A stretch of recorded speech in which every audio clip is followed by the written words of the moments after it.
Fitoj, do me thënë personazhet, a ja vlejnë vërtet të riskojnë, se shiko, do i thuash të gjitha, edhe do krijosh skenare, mund të jesh midis një vije të hollë që fiton fam, para, kontrata, reklama, ku diun çfarë fitojnë, e shumë si këto, po ndërkohë mund edhe të nxish faqen.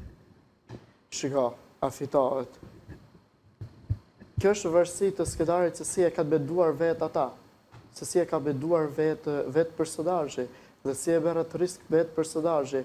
Përderisa ai del dhe thotë që ka grua me fëmijë në shtëpi, del dhe thotë që po dahem sot kështu pa pritur, e ka marrë atë risk përsipër, duke beduar edhe për ata fëmijë që ka në shtëpi. Pra Nila, gjë është e mirë menduar nga natyra. Përsi se e marrin atë risk, është gjë e mirë menduar nga natyra, sepse e ditë që edhe në portalet do të shpërndajnë gjithandej lajme. Dhe ky është sukses sot, ë? Dhe ky është sukses sot. Të bësh pjesë e portaleve sot është suksesi më i madh.